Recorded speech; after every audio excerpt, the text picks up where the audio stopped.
시청자 여러분, JTBC 뉴스룸을 시작합니다. 뉴스룸은 김성태 전 쌍방울 회장이 민주당 이재명 대표와 통화했던 구체적인 장소와 시기를 보도한 바 있습니다. 당시 통화 내용에 대한 진술도 검찰이 확보했습니다. 북한과 돈을 보내기로 합의한 직후 이뤄진 통화인데 이재명 당시 경기지사가 김 회장님 고맙습니다 라고 말했다는 겁니다. 검찰은 이 대표가 대북 송금 내용을 알고 있었다는 정황으로 보고 있습니다. 일단 김성태 전 회장의 진술입니다. 박사라 기자입니다. 2019년 1월 17일 쌍방울 김성태 전 회장과 북한의 송명철 조선 아태위 부실장이 만난 중국 선양의 식당입니다. 이화영 전 경기부지사와 쌍방울 방용철 전 부회장도 함께 있습니다. 김 전 회장은 북한과 대북사업 합의서를 쓰고 축하하는 자리였다며 경기도가 부담하기로 했던 사업비 500만 달러를 쌍방울이 대신 내기로 결정했다고 진술했습니다.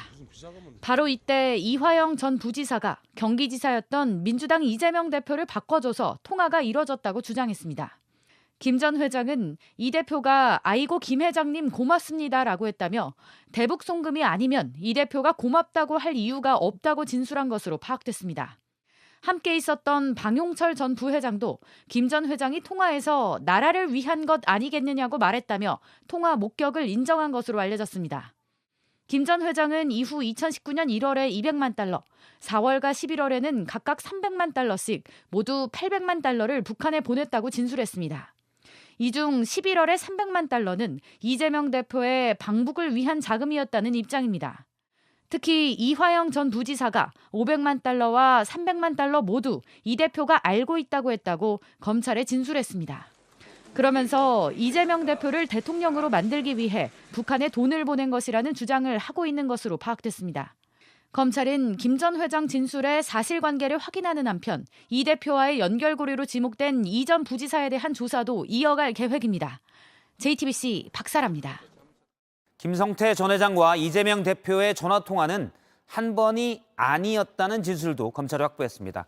이번에도 역시 누군가 전화를 바꿔줬는데 전화를 바꿔준 사람은 이재명 대표의 선거법 위반 사건 변호인인 이태영 변호사로 보고 있습니다. 이 변호사는 변호사비를 쌍방울로부터 대신 받았다는 의혹도 받고 있습니다. 정혜성 기자입니다. 김성태 전 쌍방울 회장은 지난 2019년 12월 서울 강남의 한 유흥주점에서 술자리를 열었습니다. 쌍방울이 속옷업체 비비안을 인수한 걸 축하하는 자리였습니다.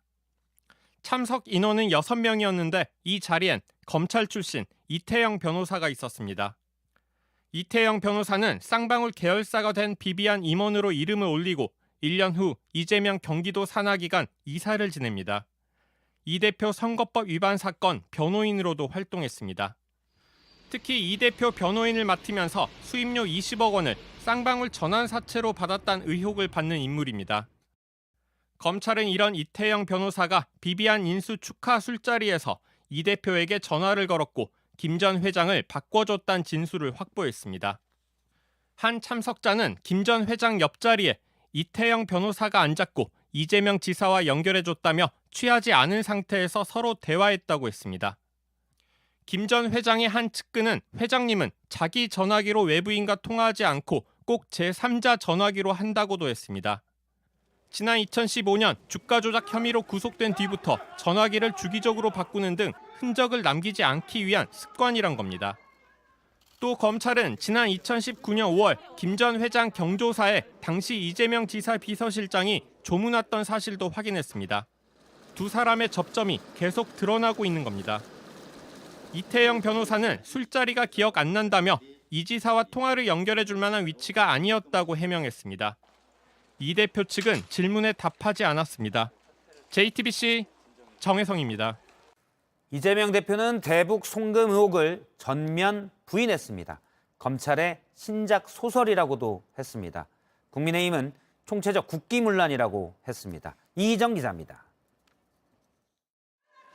이재명 민주당 대표는 자신의 방북 등을 위해 북한에 800만 달러를 건넸다는 김성태 전 쌍방울 회장의 검찰 진술은 소설이라고 일축했습니다.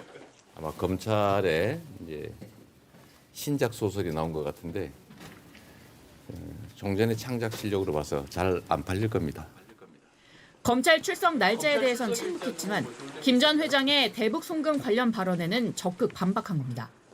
민주당도 별도로 입장문을 내 북측과 대화를 진전할 수 없던 경색된 상황에서 경기도지사가 방북한다는 게 말이 되느냐고 했습니다. 하지만 국민의힘은 반국가적 이적 행위로 규정하고 대권을 위해 북한에 돈 거래를 했다면 이는 총체적 국기문란 사범이라고 공세를 폈습니다. 한동훈 법무부 장관은 전날 이 대표가 검찰 수사는 대선 패배의 대가라고 한 데 대해 대선에서 이겼으면 사건을 뭉개려고 했냐고 반박했습니다. 표를 더 받는다고 있는 죄가 없어지면 그건 민주주의가 아니라고 생각합니다. 잘 아시죠? JTBC 이희정입니다.